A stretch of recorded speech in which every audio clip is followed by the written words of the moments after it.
Hey guys, what's up? It is Sam from C# Demos coming at you here with the third video in our C# programming tutorials. So now that you guys know the basic anatomy of everything in a C# program, we're going to be getting into some more technical stuff. And in this video, I'm going to be talking to you guys about variables. So what is a variable?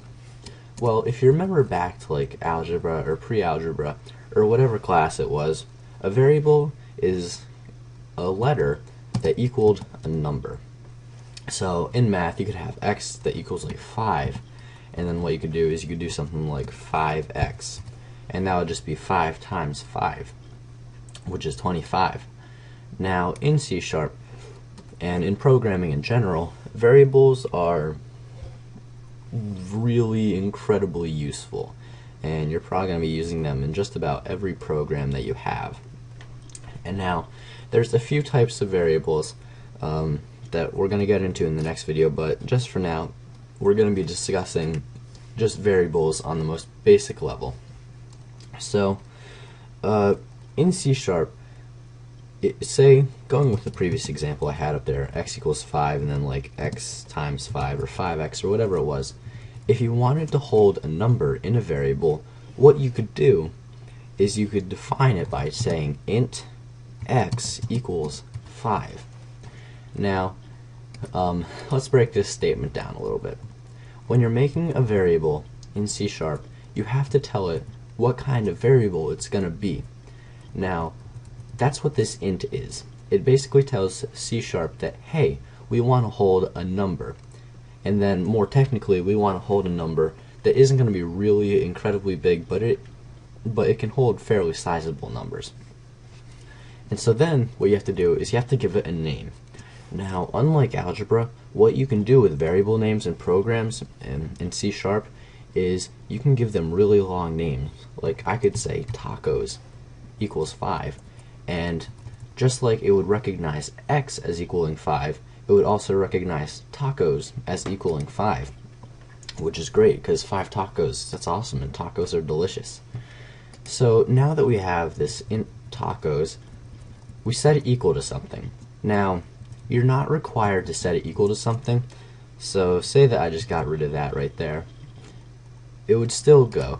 Like if you ran your program, it would still run, even though it's not typing anything right now because we got rid of that console.writeLine statement. It would still run.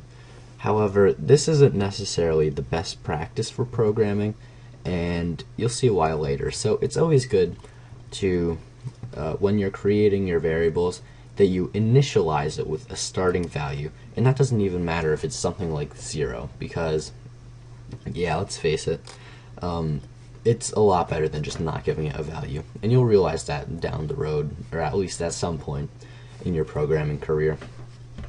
So int tacos equals 0, right?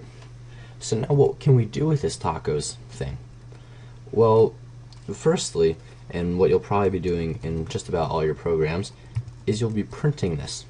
So go ahead and type your console.writeLine thing again, your console.writeLine statement. Make sure that you have your parentheses and your semicolon, and then inside your parentheses, instead of typing these two double quotations, go ahead and type tacos. And now I'm actually going to go ahead and change this tacos value to equal something like 37, because 37 tacos is awesome. And you'll notice that when you run it by hitting the start button up top, then you're going to realize, hey, it says 37. So basically C# said, okay, I'm writing something out to the console.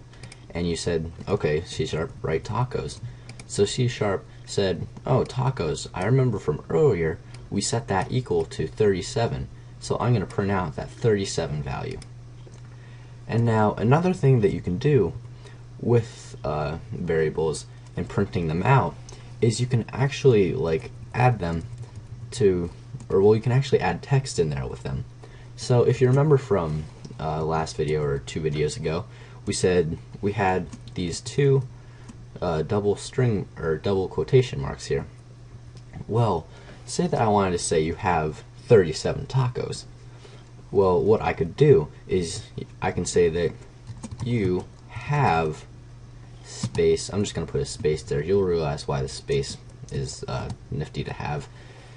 Plus tacos plus, and then do your double quotation marks once again. Make sure that you don't put this tacos or these plus marks inside your first set of quotations.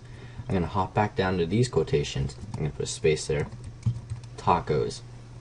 So once we start this, it says you have 37 tacos. And so basically when we did this, C# says, okay, I'm printing something out to the console. And it's going to say, okay, so I'm printing out the words you have. And I'm going to put a space at the end of it. And then it says, okay, so I'm going to print out you have. What else can I print out? So then we say, okay, you're going to also, think of plus as also, you're going to also print tacos. And once you print that, you're also going to print tacos again. Except the difference between saying tacos inside quotation marks and saying it outside quotation marks is that if it's inside your quotation marks, it just looks at it as the word tacos, where if it's outside, it actually sees it as that variable and that value of 37. So I'm going to open up that program again. It says you have 37 tacos. And now the reason I added a space after the word have is because C# doesn't automatically add that space in between whatever you printed and whatever your variable is. You have to add that by yourself. So say I got rid of that space there. It would be you have 37 tacos, and it just wouldn't look good. So that's just an aesthetically pleasing thing I do in my programs. So now say that you wanted to do something with this variable, like going back to our algebra example. What you could do is you could say like 5x, and that would multiply x by 5, right? Well, you can also do mathematical things to your variables. Well, only if they're numbers, but we'll get into that in the next video.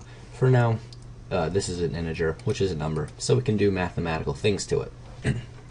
So say that I'm actually going to lower this tacos number so it makes a little bit more sense. I'm going to lower it to 3.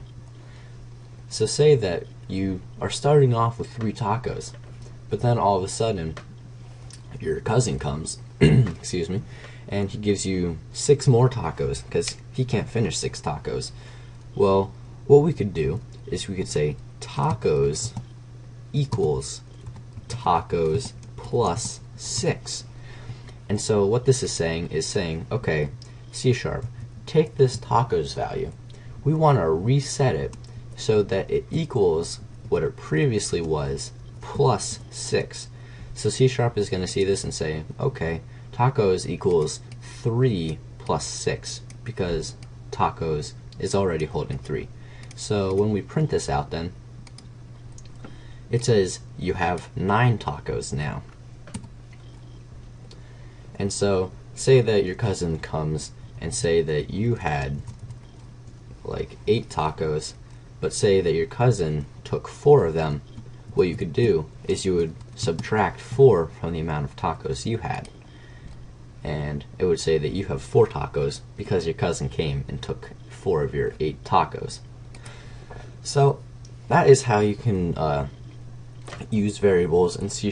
I know this was a pretty basic explanation, and then if you understood variables from your math class that you took past like 6th grade or whenever it was that you learned variables, I mean, this should have all just been pretty much a review, aside from like the part where we created the variable itself and then where we were printing it out. So anyways, thank you guys for watching. I hope you're getting C#. I really enjoy C#. I hope you guys come to enjoy it too. But for now, this is Sam from C# Demos. Peace.